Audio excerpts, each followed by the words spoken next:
Thanks for downloading the 30th in our series of episodes of the C-Suite podcast that we are recording in partnership with the European PR agency Tyto and their own Without Borders podcast, where we are interviewing leaders of unicorn companies to find out about the key issues, pain points, and challenges that startups face and how they can address them with a strategic approach to marketing and communications. My name is Russell Goldsmith. My co-host for this episode is Tyto senior partner Holly Justice. And today we are thrilled to be joined online from New York by Michael Gronager, CEO and co-founder of blockchain data platform Chainalysis. Founded in 2014, the company reached unicorn status in 2021 and is now valued at $8.6 billion. Welcome to the show, Michael. Can we start by you just giving us a bit of background to the company, but also if you want to just sort of talk through, the area of business that you're seeking to disrupt? Yes, so I think the best way to look at Chainalysis is like, what is actually crypto in general? The entire crypto space is disrupting the world of finance, how we think about value and how value is being moved around.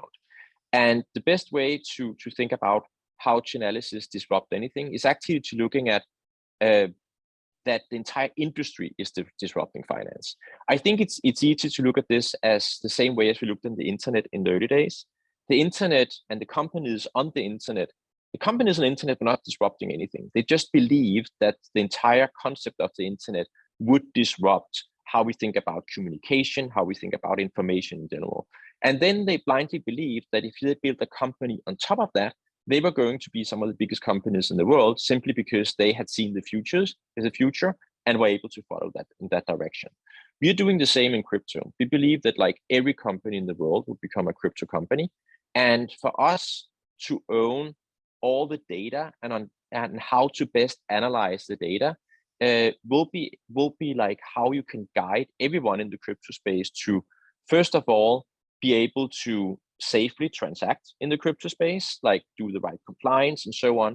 If you're the public sector, do the right investigations, safekeep your countries and the citizens there. And finally, it's also about understanding the business intelligence. How do people react in the crypto space? What are they focused on? What do they want to do? And all of these things help companies. And as crypto grows, so does Chainalysis. And the nice thing about it is that when Chainalysis grows and offers new products, it also helps the ecosystem grow. So I think it goes very much hand in hand. And what we are doing is basically providing clarity and trust in the blockchain. And Michael, tell us a little bit about your personal entrepreneurial journey. I think as I understand it, before co-founding Chainalysis, you were the co-founder of Kraken, a digital asset platform, but you've also had a decade of experience in managing big data projects. Tell me a little bit about your career history. Yeah, I think like since I was a kid, I always saw myself as an innovator. And I think that was the easiest way to understand like what an entrepreneur meant like that many years ago.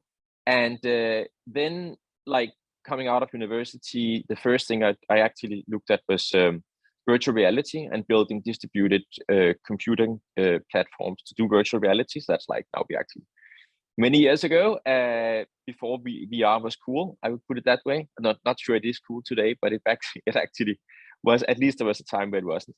So then after that, I got into to other parts of distributed computing, and data ended up being probably the passion of what I'm doing, because at the end of the day, data is growing way faster than anything else. The amount of data that we need to analyze and look at and so on is growing and growing, but also the opportunity of analyzing that is huge. So the ability to look at data and gain insights looking at it has always been really big. So some of the stuff I spent a long time on back in my days before crypto was like analyzing data for high energy physics projects or physics in general. There was a lot of big science projects worldwide. I was in Europe at that time and was, for example, part of the Large Hadron Collider project at CERN, analyzing data there. And again, what we did there was basically moving around petabytes of data to different compute centers, enabling researchers to analyze them. I ran a company around that. So it's like, again, big data was a big part of that. And then when I kind of stopped working in the public, semi-public space, public sector space, I really wanted to do something else, because again, I was bitten by this bug around like innovating, building something yourself, and could kind of see that the best way to do what was probably build a private company. And I at the same time stumbled over crypto. There was Bitcoin back then. It was like 2011. And I was intrigued by this new technology. It was clearly a paradigm shift in computing. And it was also something that could become a mega trend at the size of the internet. So I was very intrigued by it. So I like dabbled around in doing crypto, coded some of it, was part of like building the early things in Bitcoin, doing other things there. So did a lot of stuff on the core crypto side, and then figured out how do you build a business around this. And Jesse asked me if I wanted to join the early team at Kraken on that front. And I was like, this sounds fun. I don't know anything about finance, but let's do it anyway. And I did so, and it was a really fun journey in the early days there. But I also think that the industry was transforming and growing a lot. So it became clear to me that there was actually a path from what I did in the past and what I really have my expertise in, big data, and a company that didn't exist at that time, which was basically indexing and understanding all the data that is in the crypto space as it was growing. So that became my passion, and I simply had to leave Kraken to build Chainalysis for that purpose. Wow. And I mean, you know, bringing us up to date, I mentioned in the intro, you're now valued at the company is now valued at 8.6 billion, which was so if I've got this right, that was the latest funding round of a Series F funding of $170 million in May. So that's doubled your post-money valuation. Obviously, that's got a lot of merit. You know, it demonstrates, you know, the market's confidence in what you do. What would be great is just to understand what the focus is for you, you know, for the next 12 months. What's next for Chainalysis? Where's some of that money going to be used, you know, in terms of investment back into the business? It's a great question. So I think there's two things about crypto that's really important and really drives how we are spending our funds. Number one is that like everything changes all the time. There's a lot of innovation happening in the crypto space. So it means that we need to be deep in the product side and innovate there all the time. So we build products like Storyline and Playbook that's being released over these 2 quarters, like that are half of this year, enabling investigations into smart contracts, into like how DeFi actually works. So spending a lot of time and effort in really building the right tools and structured products around the DeFi space. The other piece is on the business intelligence side, Playbook, which is another product that we are really focused on building and getting to the market there. So these are like some of the big things there. The other thing that's permeating like the crypto space is that it's global. Crypto is everywhere and it's like born as being global. And it also means for a company like ours, we need to focus not just on one jurisdiction, on one country, but globally. So we've been growing our footprint in terms of sales and marketing globally, all over the globe. We are in, I think, around 70 countries today in terms of sales. So really starting to grow there. And some of the countries where we see sales started to grow and so on, we need to be there with not just 1 or 2 people, but oftentimes with a team. So a lot of growth is part of that. And that's basically the investment for Chainalysis. And just coming back to the topic of leadership for a minute, Michael, are there any individuals that have had kind of a really great impact on your development as a leader? And if so, who are they and why? Wow, yes. I would say there are many individuals that had an impact on me as a leader. And I think that I learn the most about leadership from discussing with other leaders and trying to understand like how they're doing things and what they have tried and so on.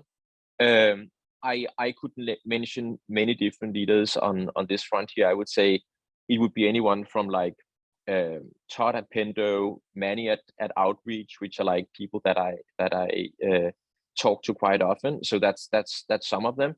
But there are a lot of other leaders out there, also from earlier companies. That's people who exited before that I keep in my network, because I usually believe that like we see some of the same things, we see them at the same time, and as the companies grow, we learn a lot from doing so and what to do and what not to do. So I would say many leaders have influenced how my leadership style is and what I think is important. A nice diplomatic answer there, Michael. I like that. I imagine leading a hugely successful company like you've done requires some quite exceptional leadership skills for both you and also the team that you've got around you. what would you say is your greatest strength? And then what are some of the main strengths that the management team at Chainalysis have? So I think if I start with myself first in this front here, I would say it's really about empathy and trying to understand the problems in a business and the problems of the individuals that they're trying to solve, and getting deep into that. And I think at the same time, what I'm kind of the only person who has the remit of doing in a company is like, I have the responsibility of everything in the end. So I need to kind of ensure that the priorities are right, that we look at it the right way, and bring that into like the different departments and bring that prioritization into the different minds of the different people there. So I think my skill set is it's a lot about communication. It's a lot about like trying to understand the different areas. I'm no expert in sales. I'm no expert in how to run a product function at that scale that we have today, but I can talk to the people there and like build the connections there. And then I would say I have a skill set in going from helicopter view and all the way down to the microscopic view and being like, let's look at the actual problem. That's a problem there. So I usually like when people present a problem to me, it's like, but that's the actual problem. I don't want all the big speak. Let's talk about the minor thing, even though it's a technical sales thing. So it's something on the compute platform, whatever it is. I'm usually like all game for that challenge and trying to understand it there. On our management team, I hired a series of very, very strong leaders on our management team over the last 18 months. And they all come from backgrounds from other companies that got unicorn status, some of like $100 billion companies today. Some of them have built some of the, probably been behind building some of the biggest successes in SaaS software. And what I learned from them is, first of all, from all of their experience, from understanding what are the problems that you just like, that are not really problems, but something that will solve themselves over time that you shouldn't obsess about. And what are the things that actually worth focusing on? What is the time it takes to build things? What is the time scales involved? Because I think it's easy to be naive at like seeing at scale at the first time. It's like, well, we can do it tomorrow, but we can't. But it also doesn't matter that it's not done tomorrow. Sometimes it's fine that it takes time, because it takes time for everyone. So I think that like a lot of these things is stuff that I've learned from my leadership team. How difficult was it to convince those people to come from, like, if they've built successful or been part of a successful building of a company already, and you're now getting them to come back to almost start that journey again? How easy was it to convince them to come over? I think it was a very interesting process, because a lot of this was quite humbling. I remember jumping on the first call with some of them and being like, wow, no chance I'm ever going to hire them. And then after thinking about it for a while, I'm like, I actually really want to hire them, because that would be transformative for the company. And then going all in and basically telling them why I think that this is a very unique company that we are building. It's not one of many. It's the only one in the space. And what we are doing is truly like an iconic company. That's something unique. And I think that bringing them onto that story, winning kind of their hearts and minds on the idea of what we're doing at Chainalysis, has really been a core part of it. But it was not easy. It was like a lot of conversation, a lot of discussions, and also building the trust with them that what I'm doing in Chainalysis is a big thing, that I have the ambition to get us there and all of that. And that was definitely a good challenge. Excellent. Michael, key focus of the discussions that we're having is around communication and culture. So one of the first things I wanted to ask you, actually, and it's interesting you're talking about bringing people on who were, at previous companies that had been already reached unicorn status, because one of the questions we've asked all our leaders is how the perception of your business changed when you reached unicorn status yourselves. I think that the perception does change. I think one of the things that happens internally in the company is like, wow, this is real. Kind of just like, wow, this is real. It's kind of on a journey where you know that this is actually something that will become something big, and is already at that time. So I think that's a big part of it. I think in the perception of others is also that it's probably somewhat the same, right? Basically, they would look at the company and say, this is one of the real companies I can join. It's on a growing trajectory. It's very promising. It's being talked about in a certain way. And I think that also enables you to, first of all, as I mentioned before, make certain high profile hires that would be hard to make otherwise. I think another piece of this is the perception from your customers, where it's like, okay, they're actually going to stick around for a while. We trust them as a company and can see that they have the size where it makes sense to really work with them and dive deep here. And I think that's another perception that changes in that capacity. And finally, it goes for all hires. When you hire people, it also means that everyone that joins the company looks at the size, the valuation, the scale, the future of the company, and it will be like, this is probably less scrappy now than it's been in the early days, and it means that now I'll have a career path. They understand like how to talk about benefits and other things. So it's like a real company in many ways, and I think that has opened the door for talent that would otherwise be hard to access.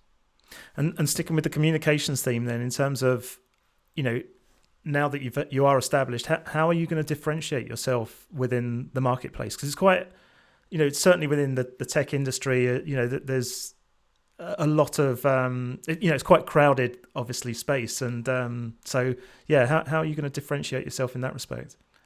So I think there's a couple of unique things about Chainalysis that's actually helped us differentiate over the years. And I think that one of them is that what we are building is like unique. So we're not one of many. We're not operating in a red ocean. We're basically building the market for ourselves and growing the TAM by every day and like working with new customers. So I think that's always intriguing to be part of, because that's not that many companies that does that. Usually you have a better version of something and then you disrupt the market, and it's very simple to understand what you're better at and selling that way. So I think that's one piece. The other piece is that what we are doing is like very mission driven. So if you look at some of our customers, we have like around 150 public sector customers in 35 countries in the world.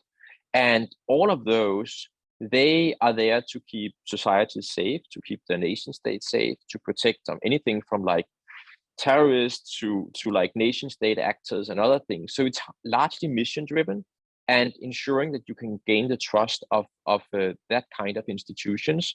And that there's a lot of serious work that's involved there. And that's a huge part of our culture, to really deliver high quality data and be humble about what we're doing and building trust in our relationships all the time. I think that's been a core part of the cultural drive and like how we are working with the customers and internally as well.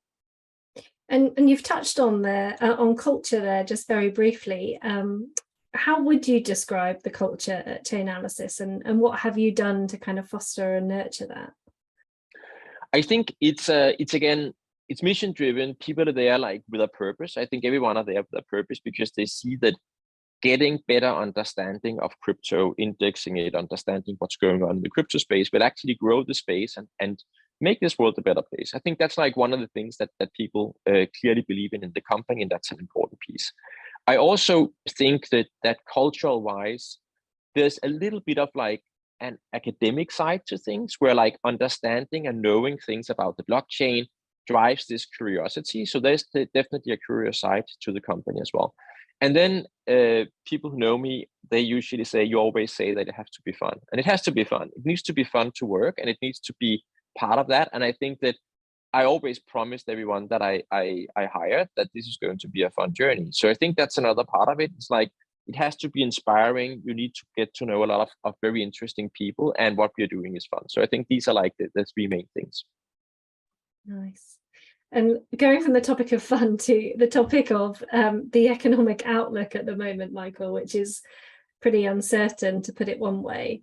Are you looking at adjusting your communications approach at the moment in order to kind of maintain that level of confidence in the company? Yeah, so I think what happened in the markets, if you look at like 2021 to 2022 or 3, is that like in 2021, a great company were a company that was basically growing like crazy, and nothing else. Nothing else really mattered but growth, because access to capital was very, very easy. Raising money was super easy, and it was cheap. It hardly costed any dilutions or anything. So it's like the main focus last year was growth. If you now look going forward, we are kind of back to maybe something that was the narrative 5-10 years ago, where it was more like, you need to have a path to profitability. You need to understand like how you build efficiencies into the company. You need to do that. And I think that's very much like how Chainalysis was born. Like, we were born out of a crypto winter. The space was really hard that time. It was almost impossible to raise our seed round. So I'm just saying that, like, we've been used to that kind of scrappy growth, to put it that way, but still growing. So I think what we have changed in terms of communication is clearly that we focus right now much more on efficiency, cautious, sustainable growth of the business, and like ensuring that we do that with the mindset of becoming profitable at some point. So I would say that's a change in communication, but I think it's basically from the change that's happened in like how you value companies today. This is just like how it is to be a great company of today and tomorrow. And can you share any approaches to internal communications at Chainalysis that have worked particularly well for you guys? Yeah, I think what we like to do internally is to share as much as we can. So we keep a very open culture. We like people to know what's going on and is on the mind of the leadership team, where the company is headed, and sharing those things. So that's a core part of it. I think also access to the C-suite, access to me is another important part, where I'm always happy to do a coffee walk with people and like say, hey, I want to chat this thing through. I think there's a thing about communication that is that one thing you can say public in a big room and it's very simple, but it also becomes everything is very easy to misunderstand. So there's many nuances you can't really get out that way. And that's why this like communication through leaders, through managers is an extremely important thing. And also the access to me, to the C-suite, is important, where employees will have that access and ability to raise questions, have a conversation where it's not like 200 people in a room, but basically just a one-on-one. So I think these are like key pieces of communication to keep like the different layers going all the time and understand the different parts where they matter. How are you managing to achieve that, as you mentioned before about growing into, I think you said 70 different countries now, whatever it might be? So yeah, are you doing regular online calls with the team? Are you using collaboration tools? I mean, do you get to, does every new employee get to engage with you in some way, shape or form? Yeah, so actually I still do onboarding for everyone. So once a month I do like onboard the latest cohort of Chainalysis people, and that's going on. I like to do that in person. It means that I present like something about the company. It always changes slightly from month to month, and people have the opportunity to ask questions, to chat with me. I have office hours once a week where people can jump on a call with me, or usually what I prefer is like if I meet them in person, I would go for a coffee with them or something like that. So that's typically their interaction. At scale, we are like more than 700 people today. So it's a lot of people, and it's a lot of like people who got hired the last year. We did a all hands event in DC a couple of months ago, where we were at that time like 650 people or so in one room. It was great to meet everyone, and I think that was a core part of like building for the next coming years, to have the ability to see everyone in person. I love that part, and we'll probably do it again at some point. It's not happening yearly, it's probably happening like less than that, but it's still important to have the opportunity to see everyone, I think. Yeah, that's great. And what about in terms of your role as the external spokesperson, kind of face of the business? How do you view that? Is there anything that you've learned along the way in terms of being that face of the company? I would say so, yes. I think there's a couple of things that I learned from that side. I would say, first of all, and it goes in all communication, if you want to state something, you need to tell the story differently, because you can't just say whatever. If you're a crypto exchange or an exchange or bank, you would say your money is safe. As soon as you say your money is safe, everyone is like, were they not safe for a minute? What happened? So as soon as you like point people in a certain direction, they go nervous around the topic that you're talking about. So I'm always focused on like, how do you build trust? How do you say the bigger picture? What is the bigger picture of things? And then people will form your own conclusions. You cannot tell them whether it's A or B, or whether it's blue or red. You have to tell them like include them in the journey, and do that all the time. So I'm doing that also in external communication, doing that in internal communication. Being the spokesperson is like a big responsibility. And I think that's just part of my job. So I enjoy it, I have to say that.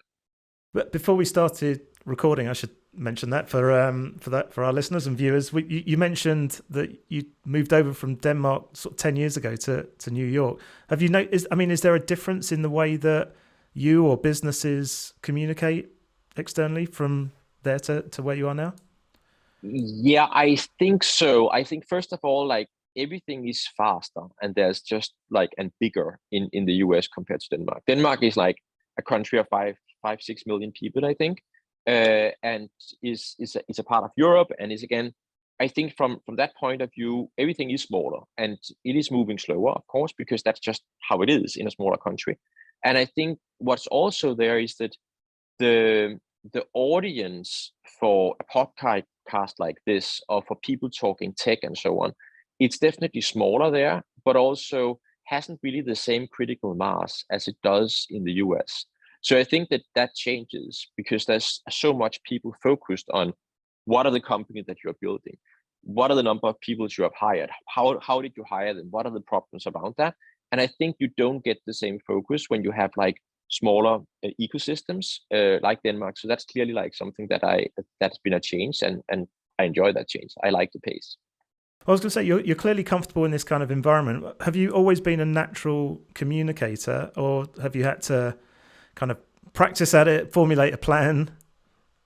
So I think that I would say I always enjoyed communicating, and I probably had my own style all the time. It's I'm much better at improvising than at preparing.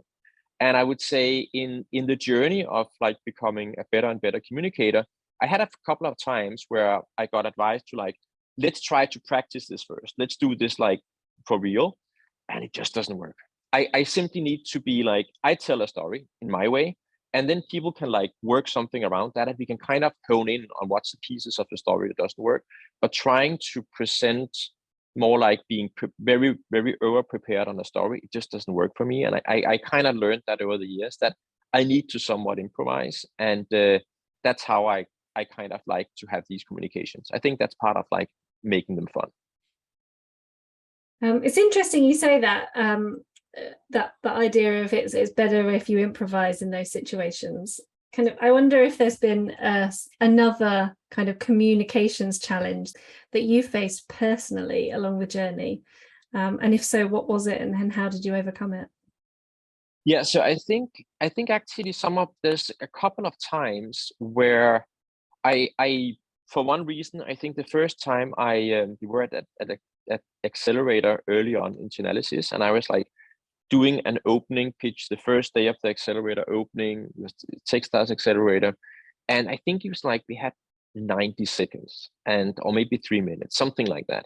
And one of the challenges around 90 seconds or 3 minutes is like it's too short to improvise. You basically don't have enough time to like go on a tangent, do other things that's there. So you actually need to just say something, and it's also long enough so it's just like a one-liner that you can go up on the stage and basically just repeat.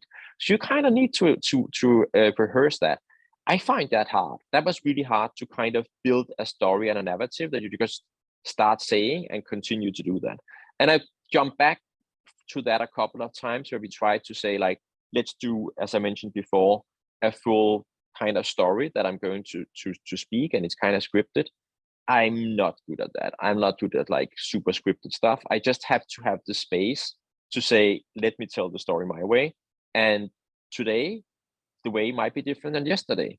And some of the things that the former speaker said or the audience is reacting to and so on needs to be included. And I can only do that like partly improvising. So I would say the hard parts have been when I try to go scripted. That's not me.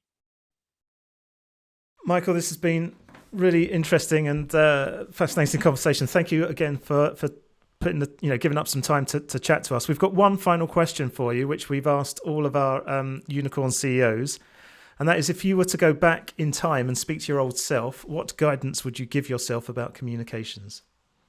It's probably not that different from the same advice that I keep forgetting today. When you communicate, you need to over communicate. When you said it 3 times, you probably need to say it 3 times more than that. It's like really a huge part of communication is that the receiver is like from another part, looking at it from another viewpoint. And for them, it's really, really hard to understand what you're saying. And actually remembering that all the time and over communicating is probably my biggest advice there. Excellent. Michael Gronager, thank you so much for taking the time to join us and chat with us. Really enjoyed it. Likewise. Thanks. Holly, thoughts on what Michael had to say? What an interesting chat. One of the things that I particularly liked about chatting with Michael just then is just how kind of well aware he was of himself and his leadership strengths and weaknesses. Like that's vitally important, I think, as you build a leadership team around you and a company. And I loved how he was able to articulate kind of what he's learned on the journey around having to lead with empathy, knowing that his comm style is best suited to improvisation rather than practice. But for me, one of the things that I'll definitely take away from that is their approach to internal communications at Chainalysis, and how, yes, it's important to do those big town hall meetings, but actually they're still finding ways to make sure there's those one-on-one kind of management leadership conversations happening with people across the business, even as they grow and expand internationally to so many countries, because there are those important nuances, aren't there, when it comes to communicating messages that you need to consider. And quite easily we all just fall back on, let's tell everybody the same thing at the same time, but actually those one-to-one communications are just so vital to the successful growth of a company.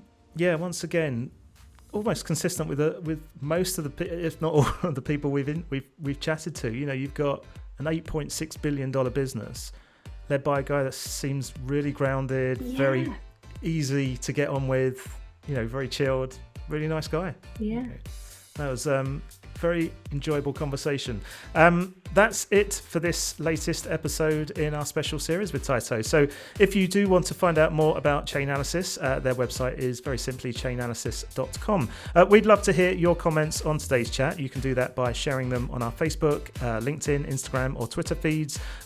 Or you can obviously comment in the comments section of the YouTube version of this podcast. Those are all linked from the top of our website at csuitepodcast.com, where you will also find all our previous shows and supporting show notes, plus links to where you can follow us for automatic downloads of each episode via the likes of Spotify and Apple. And if you've liked what you heard, please do give us a positive rating and review. We're of course available on all podcast apps. Just search for the C-Suite podcast, hit follow or subscribe. You can also subscribe to the Without Borders podcast from our partners at Tyto. All the details for that are on their website. Just head to tytopr.com and click on the podcast link in the top nav bar.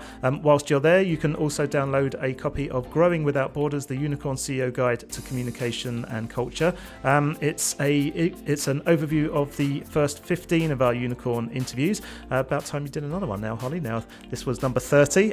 So yeah, maybe there'll be a second edition of that to come. But yeah, you can download it from the website. As I said, it's an overview of those first 15 unicorn interviews. If you are a unicorn leader yourself and you'd like to be part of the series, please do get in touch via the contact form on the website at csuitepodcast.com.